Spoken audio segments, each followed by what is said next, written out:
Hello and welcome to the Vidyarthi classes. चलिए आपका फिर से स्वागत है हमारी इस चैनल पे, जिसमें हम आज क्या करने वाले हैं। जो हमारा फर्स्ट चैप्टर चल रहा था ईंटें मनके तथा अस्थियां, उसका सेकंड पार्ट है। ठीक है, उम्मीद करता हूँ फर्स्ट पार्ट आपने देख लिया होगा, अगर नहीं देखा है तो जरूर जाके देखें। ठीक है, तो चलिए इस वीडियो में हम क्या करने वाले हैं शुरू करते हैं। ठीक, सबसे पहले हम इसमें बात करेंगे सामाजिक भिन्नताओं के बारे में कि क्या उस समय पे यानी हड़प्पा सभ्यता की जिस समय हम बात कर रहे हैं, क्या उस समय पे कुछ सामाजिक भिन्नताएं रही होंगी या नहीं रही होंगी, अगर थी तो हमें उनके बारे में कैसे पता चलता है। ठीक है, तो थोड़ा अंदाजा लगाइए कि क्या उस टाइम पे कुछ भिन्नता रही होगी, या भिन्नता रही होगी तो किस प्रकार की रही होगी। ठीक है, धर्म की, जाति की, इस प्रकार की भिन्नता, संस्कृति की भिन्नता, या फिर कुछ और अमीर गरीब की भिन्नता। ठीक, तो अगर हम बात करें तो उस टाइम पर डिफरेंसेस थे, भिन्नताएं थी, लेकिन कौन सी भिन्नताएं थी? तो कौन सी भिन्नताएं थी वहां पर? अमीर गरीब, समाज में अमीर गरीब, किसी के पास कम पैसा, किसी का ज्यादा पैसा टाइप वाला। ठीक, पैसा तो था नहीं, वस्तुओं की बात करें। ठीक है, तो यहाँ पर हम किसकी बात कर रहे हैं? सामाजिक भिन्नताओं की। अब इतिहासकारों को कैसे पता चला होगा कि सामाजिक भिन्नता थी या नहीं थी तो किस प्रकार की थी? तो उन लोगों ने इस्तेमाल किया दो चीजों का, पहला शवाधान और दूसरा क्या है? विलासिता की वस्तु। ठीक है, शवाधान का मतलब यानी कि जहां पर क्या किया जाता है? डेड बॉडीज को दफनाया जाता है, यानी कि एक तरीके से कब्र वगैरह। ठीक है, तो शवाधान और विलासिता की वस्तु, इन दो चीजों का इस्तेमाल करते हैं ये जानने के लिए कि क्या वहां पर डिफरेंसेस यानी विभिन्नताएं थी या फिर नहीं थी। ठीक, तो अब शवाधान से कैसे पता चलेगा? तो जो हड़प्पा स्थल है वहां पर ऐसे बहुत सारे क्या मिले हैं? शवाधान मिले। ठीक, उन शवाधानों में जो शवाधान के जो गर्त यानी कि वही कब्र वगैरह होते हैं, वहां पर बहुत सारे लोगों को दफनाया गया, लेकिन उनमें भी, उन गर्तों में यानी उन शवाधान का जो कब्र, या कह लो सिंपल लैंग्वेज में बात करते हैं, कब्र जो थे, उन कब्रों में भी क्या देखने को मिलते हैं? अंतर देखने को मिलते हैं। ठीक, किसी ने डायरेक्टली क्या किया होगा? गड्ढा किया होगा और डेड बॉडी दफना दी होगी। ठीक है, कुछ लोगों ने क्या किया होगा? हो सकता है गड्ढा करने के बाद बढ़िया मस्त ईंट वगैरह से उसको चारों तरफ से उसमें चिनाई वगैरह करवाई गई हो। ठीक, उसके बाद डेड बॉडी को दफनाया गया हो। तो ये क्या है? यही तो अंतर है ना। अब भाई जो नॉर्मल गरीब इंसान यानी जिसके पास इतनी संपत्ति वगैरह कुछ नहीं है या रिसोर्सेज नहीं है, उसको नॉर्मली उसके परिवार वालों ने क्या किया? नॉर्मली दफना दिया। और जिसके पास रिसोर्सेज है उसको मस्त बढ़िया सा सजा बजा के, उनका कब्र वगैरह मस्त सजा के उनको दफनाया जा रहा है। ठीक है, तो यही डिफरेंसेस वहां पर देखने को मिलते हैं, यानी कि उनके बनावट में, उनके स्ट्रक्चर में। ठीक है ना, उनके किसमें? बनावट। अब उसके बाद और क्या अंतर नजर आता है? कुछ कब्र जो थे उनमें हमें क्या देखने को मिलता है कि कब्रों के साथ में मृतभांड और आभूषण भी देखने को मिलते हैं, यानी जो डेड बॉडीज दफनाई गई थी उनके साथ में कहीं मिट्टी के बर्तन वगैरह या फिर आभूषण वगैरह भी उनके साथ में दफनाए गए थे, लेकिन ऐसे कब्र बहुत ही कम मिले हैं। ठीक, इसका मतलब क्या? यानी कि सभी के पास आभूषण वगैरह नहीं होंगे ना इतने ज्यादा। ठीक है, तो उस टाइम पे क्या करते थे? मृतभांड आभूषण वगैरह उनके साथ में दफना दिए जाते थे। इसके पीछे आप ये भी मान सकते हो कि ऐसा हो सकता है कि उनका ये विश्वास हो कि ये व्यक्ति जो मर गया अब इसका पुनर्जन्म होगा, वहां पर इन वस्तुओं का ये क्या करेगा? इस्तेमाल करेगा। ठीक है, तो कुछ कब्रों पे ये चीजें नजर आती हैं। ठीक, अब उसके बाद बात करें कि जो पुरुष हो या महिला हो, सभी के शवाधान में आभूषण मिले हैं। ठीक, ये नहीं कि सिर्फ महिलाएं जो हैं उनके साथ में ही उनकी ज्वेलरीज वगैरह दफन की जाती थी, नहीं भाई, पुरुषों को भी शौक रहा होगा ना ज्वेलरीज का, तो उनके भी आभूषण उनके साथ में देखने को मिले हैं। ठीक है, अब आगे क्या है? 1980 के आसपास, जो 1980 का दशक था, उस टाइम पे मध्य हड़प्पा का जो कब्रिस्तान है उसका उत्खनन किया गया और वहां पे एक पुरुष की क्या मिली? खोपड़ी मिली। ठीक है, उसकी खोपड़ी मिलती है। ठीक, अब उस खोपड़ी के पास में क्या मिलता है? शंख के 3 छल्ले। ठीक है, जैस्पर यानी एक जो क्या होता है, आप क्या बोलते हैं उसको? रत्न वगैरह है ना, स्टोन वगैरह जो होते हैं। ठीक, तो जैस्पर, और उसके बाद में कुछ मनके और बहुत सारे क्या मिले? छोटे छोटे मनके वहां पर ही मोतियां वगैरह देखने को मिली है। तो ये इस तरीके के एग्जाम्पल बताए जा रहे हैं कि भाई ऐसा मिला है, तभी इन्होंने ऐसा बताया भी है।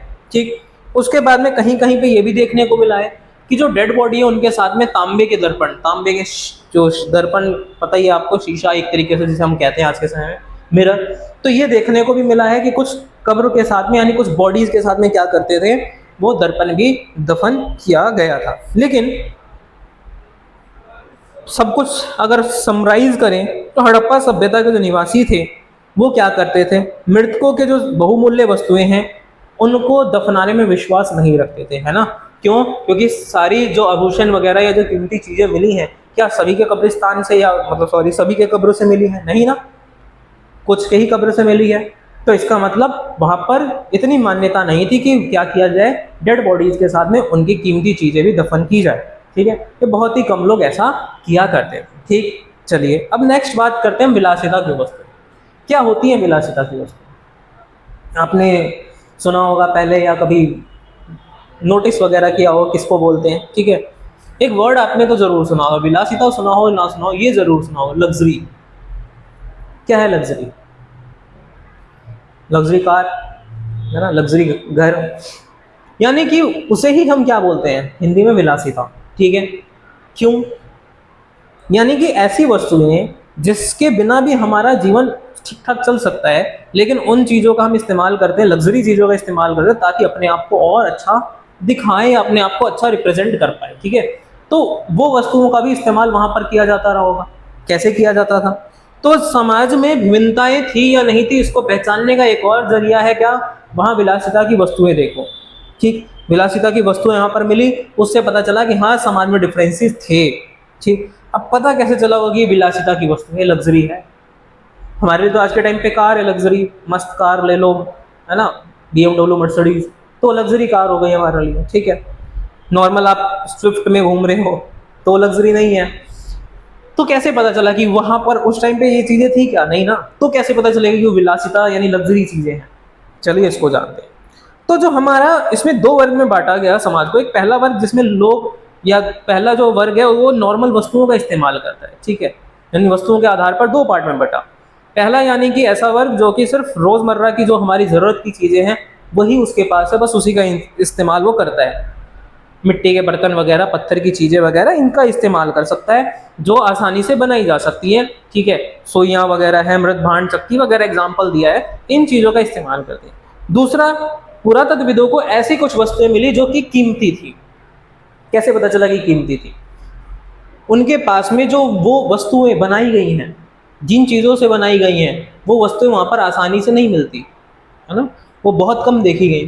प्लस वो जटिल पदार्थों से बनाई गई हैं, जो कि जटिल पदार्थ यानी कि जो आसानी से उस क्षेत्र में नहीं मिलते, वो आपको बाहर से मंगाने पड़ेंगे। और जब आप बाहर से कुछ मंगाओगे तो महंगा तो होगा ना, है ना। आप बाहर से कुछ महंगी कार मंगाओ, महंगा पड़ेगा ना आपको।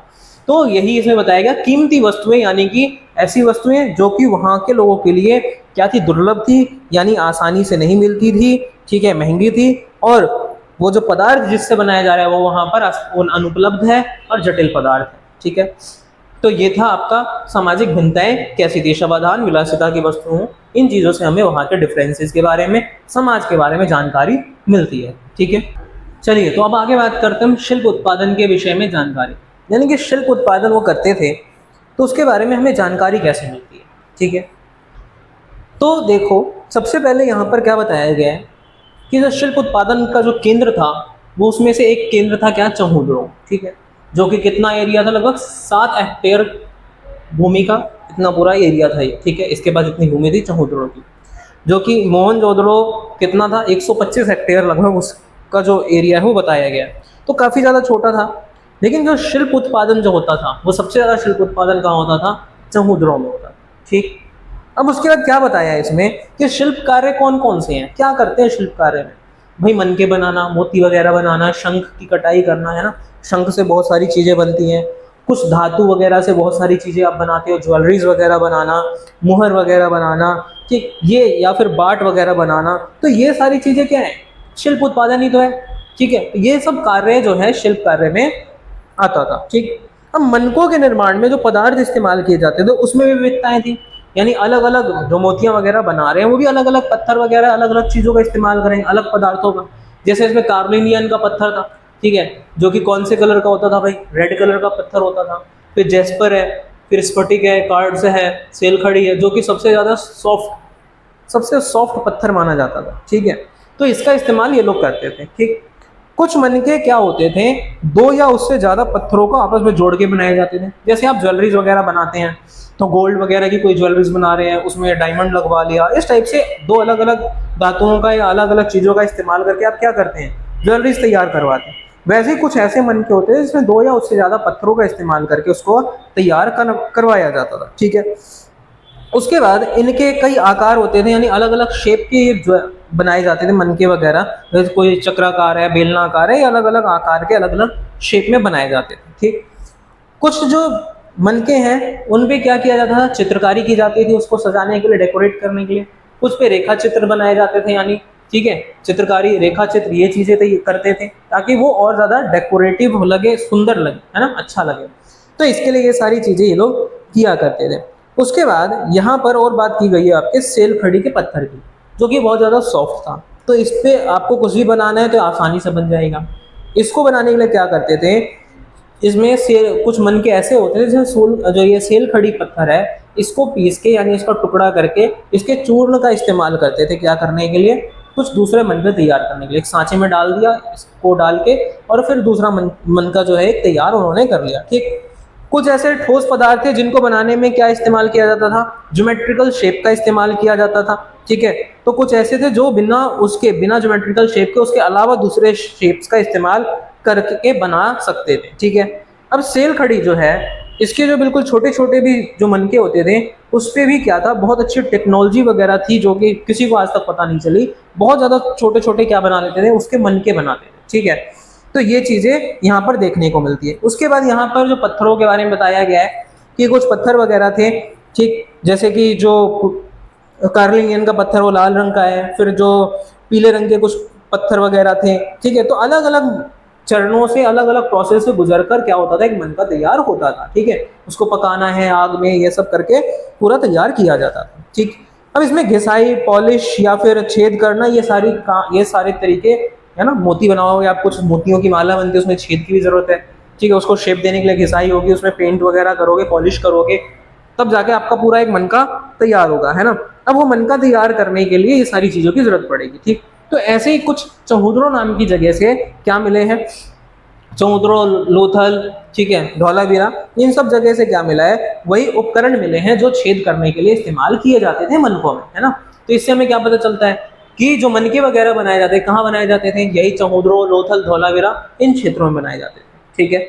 उसके बाद नागेश्वर और बालाकोट क्या है, यहाँ पर सबसे ज्यादा किसका उत्पादन होता था, शंख यहाँ पर मिलते थे, ठीक है। ये नदियों के किनारे थे, यहाँ पर शंख मिलते थे। शंख का इस्तेमाल, यानी शंख से बहुत सारी चीजें यहाँ पर बनाते थे ये लोग, समुद्र के पास में बसे हुए थे, यानी ये क्षेत्र था इस वजह से, ठीक। तो ये सारी चीजें हैं। उसके बाद में जो ये अलग अलग यहाँ पर क्या बनाई गई, बस्तियां वगैरह बनाई गई, ताकि यहाँ पर लोग आके रह सके और अपना काम कर सके, ठीक है। समझ गए इतना, पक्का। चलिए नेक्स्ट बात करते हैं उत्पादन केंद्रों की पहचान, कि उत्पादन होता था, कौन कौन सी जगह होता था, पता कैसे चलेगा, है ना। तो भाई देखो, कैसे पता चलेगा, हमें उन जगहों पर कुछ अवशेष मिलेंगे, ठीक। तो जो उत्पादन केंद्र हैं उसकी पहचान कैसे हुई, तो भाई क्या हुआ, सबसे पहले ये प्रस्तर पिंड, शंख वगैरह, तांबा, अलग अलग धातु, पत्थर, ये सारी चीजें, कच्चे माल वगैरह, औजार वगैरह ढूंढे गए कि कौन कौन से क्षेत्र में मिला है, ठीक। उन क्षेत्रों में फिर पता लगाया, अंदाजा लगाया कि भाई इन क्षेत्रों में उत्पादन होता होगा, ठीक है। जहाँ ज्यादा मिलेगा मतलब वहीं पे उत्पादन होता है, ठीक है। फिर कूड़े करकट का इस्तेमाल करते हैं, यानी कि आप कुछ बना रहे हो तो जरूरी नहीं है ना, मान लो आप फर्नीचर बना रहे हो लकड़ी से, तो सारी लकड़ी का इस्तेमाल हो जाएगा, क्या ना, उसका टुकड़ा भी बचेगा, उसको घिसोगे तो उसका जो निकलता है वो लकड़ी घिसती हुई, तो वो चीज़ बचेगी। तो उन चीज़ों को पता चलेगा ना कि यहाँ पर इसका काम किया गया। वैसे ही क्या होता था, जो पहले ये लोग मनके वगैरह बनाते थे, तो कुछ उसके कूड़े करकट, टूटे फूटे चीज़ें बच गई जो फेंक दिया गया, तो उनका इस्तेमाल करते थे ये जानने के लिए कि यहाँ पर उत्पादन किया जाता था, ठीक है। तो ये तरीका है इनको उस चीज़ों को जानने का, ठीक है। तो इन टुकड़ों से ये पता चलता है कि ये छोटे या फिर कोई बड़े केंद्र रहे होंगे, और ऐसे बहुत बड़े केंद्र कहाँ कहाँ पे थे, तो मोहनजोदड़ो या हड़प्पा जैसे बड़े शहरों में भी ये सारी चीज़ें, यानी शिल्प उत्पादन वगैरह होता था, ऐसा देखने को मिलता है, ठीक। अब बात करें, शिल्प उत्पादन तो आप कर रहे हो, उसके लिए कच्चा माल चाहिए, रॉ मटेरियल चाहिए, तो कहाँ से आएगा, तो वही माल प्राप्त करने संबंधी नीतियाँ। सारी चीज़ें आपके पास उपलब्ध नहीं है, मिट्टी आपके पास उपलब्ध है बस, ठीक है। लकड़ी आपके पास नहीं मिलेगी अच्छी, धातु वगैरह आपको कहीं से मंगाना पड़ेगा, पत्थर वगैरह भी कहीं से मंगाना पड़ेगा। तो माल प्राप्त करने संबंधी कुछ नीतियाँ इन्होंने बनाई थी, ठीक है। तो जैसे कुछ मिट्टी या छोटी मोटी चीज़ें तो वहाँ पर मिल जाएंगी, ठीक। लेकिन जैसे कुछ पत्थर हैं, लकड़ी वगैरह है, धातु वगैरह है, इनको बाहर मैदानी क्षेत्रों से मंगाना पड़ता था। ठीक, बैलगाड़ियों के मिट्टी से बने खिलौने मिले हैं, यानी वो बैलगाड़ियों का इस्तेमाल करते थे सामान वगैरह लाने ले जाने के लिए। ठीक है, ठीक, स्थल मार्गों में। और उसके बाद फिर जल मार्ग में सिंधु नदी या उसकी जो उपनदियां हैं उसका इस्तेमाल करते थे। तो ये क्या था, इनका माल प्राप्त करने संबंधी नहीं थी कि कैसे ये लोग माल एक जगह से दूसरी जगह इनका आया जाया करता था। ठीक है, चलिए तो आगे बात करते हैं उपमहाद्वीप तथा उसके आगे से आने वाला माल, है ना। अभी हमने बात की कि सारी चीज़ें तो जरूरी नहीं है ना वहाँ उपलब्ध हो, बहुत सारी चीज़ें आपको बाहर कहीं से मंगानी पड़ेंगी, तो वो कैसे आएंगी, तो आपको क्या करना पड़ेगा, अलग अलग जगह से संपर्क स्थापित करने पड़ेंगे, है ना। तो इसी को समझते हैं इस टॉपिक में। तो जो हड़प्पा के लोग थे वो क्या करते थे शिल्प उत्पादन के लिए अलग अलग तरीके अपनाते थे। ठीक है, कि वहाँ जो माल है, हमें कच्चा माल, रॉ मटेरियल, वो कहाँ कहाँ से प्राप्त करना है, उसके लिए अलग अलग तरीके। ठीक, जैसे उन्हें क्या मिला, नागेश्वर बालाकोट नाम की जो जगह है वहाँ से शंख वगैरह मिले काफ़ी ज़्यादा, तो उन्होंने क्या कर ली, वहाँ पर बस्तियाँ बसा ली, यानी वहीं चले गए, रहने लग गए और वहीं सारा काम करने लगे शंख का। ठीक, फिर अफगानिस्तान में शोरतुभई नाम की जगह है, वहाँ पर इनको क्या मिले, लाजवर्द मनी, नीले रंग की पत्थर मिली। ठीक है, तो वहाँ पर भी इन्होंने कुछ बस्तियाँ वगैरह बनाई होंगी। ठीक, उसके बाद लोथल जो है कहाँ, गुजरात में, वहाँ पे कौन सी पत्थर मिले थे वहाँ, तो भाई कार्निलियन का जो लाल कलर का पत्थर था वो मिला था गुजरात में, भड़ोच नाम की जगह वहाँ। सेलखड़ी नाम का पत्थर जो कि कहाँ, दक्षिणी राजस्थान और उत्तरी गुजरात वाले क्षेत्र में मिला। कुछ धातुएं मिली राजस्थान से। ठीक है, तो ये सारे अलग अलग स्रोतों से ये अपने लिए सामान वगैरह क्या करते थे, कच्चा माल मंगाते थे। ठीक, उसमें राजस्थान में जो खेतड़ी अंचल नाम की जो जगह है वो किसके लिए इस्तेमाल किया था, वहां पे तांबा बहुत था, यानी वो लोग वहां से तांबा मंगाया करते थे, ऐसे साक्ष्य मिलते हैं हमें। ठीक, और जो दक्षिण भारत है, दक्षिण भारत में क्या था, सोने का भंडार, है ना। तो दक्षिण भारत से लोग क्या मंगाते थे, सोना मंगाते थे। तो ये दोनों जो जगह है तांबा और सोने के लिए प्रचलित थे, वहां से इन लोगों ने क्या किया, अभियान चलाए। ठीक है, एक तरीका क्या था, माल प्राप्त करने का, बस्तियां बसाना। दूसरा तरीका क्या था, अभियान चलाना। अभियान चलाना मतलब कि आप व्यापार के लिए क्या करोगे, अपना एक पूरा ग्रुप बना के, टीम बना के वहां जाओगे, डील करोगे, बातचीत करके आओगे। ठीक है, फिर आपका व्यापार पूरी तरीके से चालू हो जाएगा।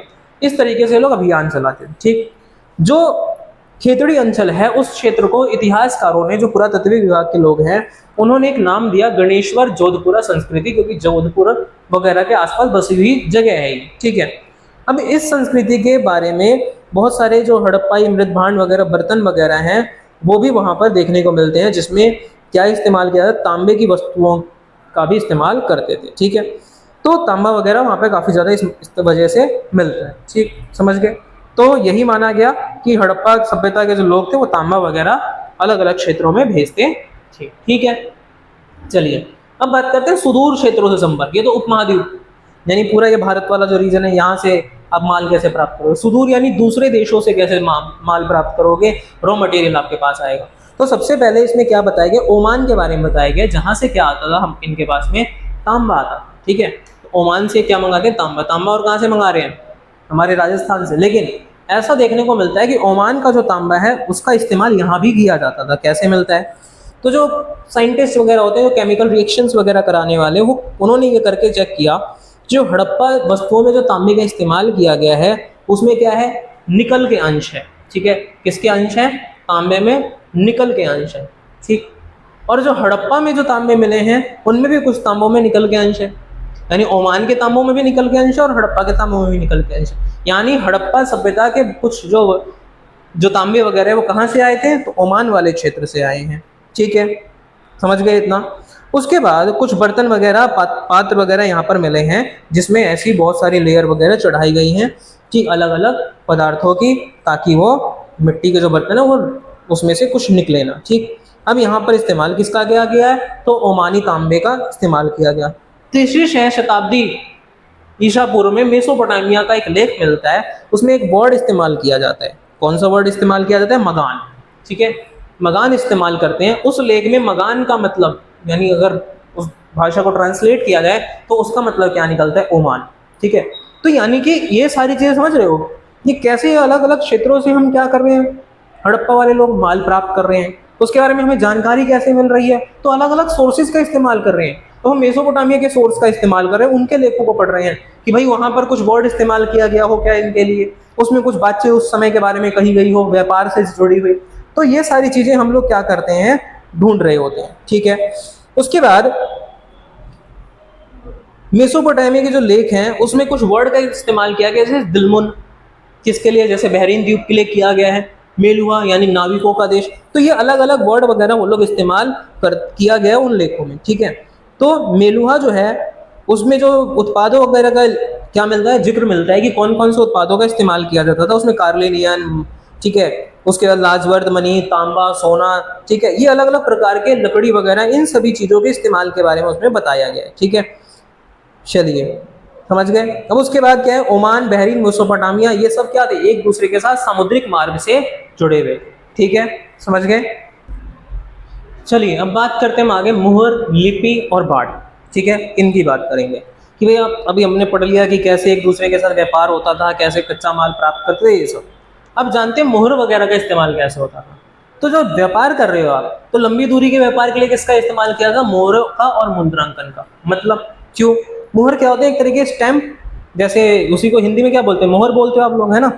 स्कूल में प्रिंसिपल के स्टैंप लगते हैं, है ना, उसी टाइप के स्टैंप्स वगैरह एक तरीके से, ठीक। लेकिन इनमें इस्तेमाल किसके लिए किया था, व्यापार के लिए किया जाता था, लंबी दूरी के व्यापार के लिए। कैसे कि भाई देखो, आप कोई सामान क्या करते हो, ऑनलाइन मंगा रहे होते हो, है ना, तो बॉक्स में पैक आता है, उस पर टेप लगा रहता है, किसी भी आपने ई कॉमर्स साइट से मंगाया उसका टेप लगा रहता है। मान लो वो टेप खुला हुआ आपको मिले तो क्या करोगे, एक्सेप्ट करोगे उसको, नहीं।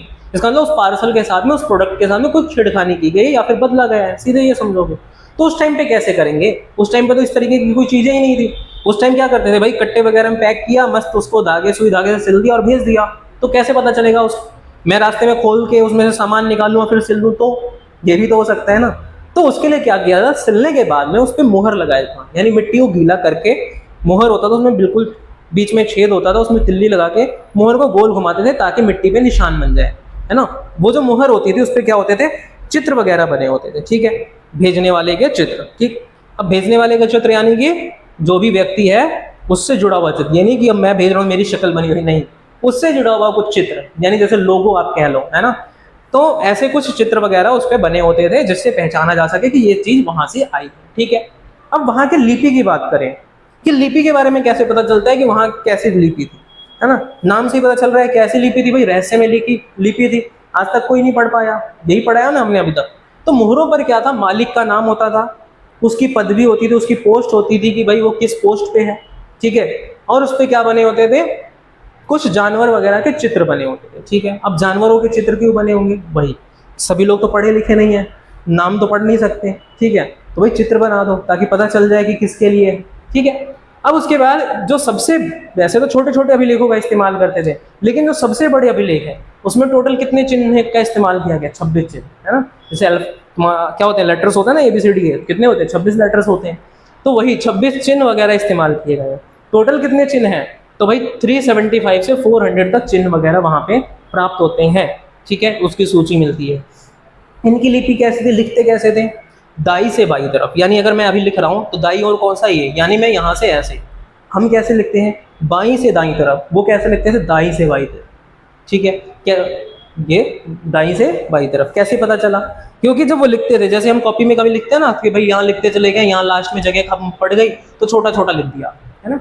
पहले मस्त खुल्ला खुल्ला लिख रहे हैं, फिर यहाँ के छोटा कर दिया, एक ही लाइन में एडजस्ट कर देते हैं, वैसे ही वो लिखते थे तो पता चलता था कि यहाँ जाते जाते उनको लाइन कम पड़ रही है तो वहाँ छोटा कर दिया। तो इस तरीके से ये लोग क्या करते थे, लिखा करते थे, ठीक है। अब बात करते हैं बाट की, यानी कि वही वजन करने वाले बाट जो पहले के टाइम पे अभी भी यूज होते हैं, सब्जी वगैरह वाले यूज करते हैं, ठीक है। बाकी अब इलेक्ट्रिक वाले आ गए हैं तो अलग चीजें हैं। तो बाट ये बनाते कैसे थे भाई, बाट तो चर्ट नाम का पत्थर, एक नंबर में पेपर में क्वेश्चन पूछ सकता है कि बाट किस कौन से पत्थरों से निर्मित किया जाता था, है ना। लाजवर्द से किया जाता था, कार्निलियन के पत्थर से किया जाता, किससे किया जाता, भाई चर्ट नाम के पत्थर से किया जाता था, ठीक है। कार्निलियन, लाजवर्द मतलब ना बहुत महंगे पत्थर है ना। तो विनिमय प्रणाली क्या हो गई, बाट से क्या हो जाएगी, थोड़ी आसान हो जाएगी ना, वजन करना आसान हो जाएगा। तो यहाँ पर क्या किया गया, चर्ट नाम के पत्थर से क्या बनाए गए, बाट बनाए गए, जिसपे कुछ किसी भी तरीके के निशान वगैरह नहीं बनाए थे। उस पर नंबरिंग वैसे कैसी होती थी, तो 1 2 4 8 16 32 और लास्ट क्या होता था 12,800, ठीक है। इस तरीके का दशमलव प्रणाली का इस्तेमाल करके बाट ये लोग तैयार करते थे, ठीक है। चलिए तो अब आगे बात करते हैं हम वहाँ के राजनीतिक व्यवस्था के बारे में, यानी कि वहाँ सत्ता वगैरह कैसी थी। तो सबसे पहले हमारे इसमें टॉपिक क्या है, प्राचीन सत्ता, ठीक। यानी कि उस समय की, यानी कि जो पुरानी सत्ता है वो थी नहीं थी, कैसी थी, उसके बारे में हम जानते हैं। तो जैसे हमने देखा हड़प्पा समाज में, यानी हड़प्पा सभ्यता में जो फैसले लिए गए थे वो काफ़ी जटिल फैसले देखने को हमें मिलते हैं, है ना। ईंटों का समान होना, ठीक है, जो लंबाई चौड़ाई, यानी जो धौलावीरा गुजरात वाले क्षेत्रों में जो ईंटें मिले हैं वो भी सेम साइज़ के हैं। प्लस में फिर जो दूसरे क्षेत्रों में जो आपको ईंट वगैरह मिलते हैं उनमें भी, यानी हड़प्पा, मोहनजोदड़ो, सब जगह पे क्या है, समानता देखने को मिलती है ईंटों में। तो यही इसमें बताया गया कि जो हड़प्पाई समाज था उसमें जटिल फैसले ले हमें देखने को मिलते हैं कि उस समय पे जटिल फैसले लिए गए। तो जटिल फैसले लेने के लिए कौन लेगा? हम लेंगे, यानी आम जनता लेगी, या वो कोई वहाँ का राजा या कोई नेता होगा। आज तो लीडर्स होते हैं ना, उस टाइम पे कौन रहा होगा? राजा। तो इसी की बात इसमें हमें देखनी है। जैसे मृदभांड, मुहर, अलग अलग बाटों का इस्तेमाल किया जाता था, ठीक। तो वो सब में भी क्या मिल गया हमें, यहाँ पर समानता देखने को नजर आती है। तो कई बार ये भी होता था उनको अलग अलग जगह पे क्या करना पड़ता, जरूरत के हिसाब से अलग अलग जगह बस्तियां बसानी पड़ती थी, है ना।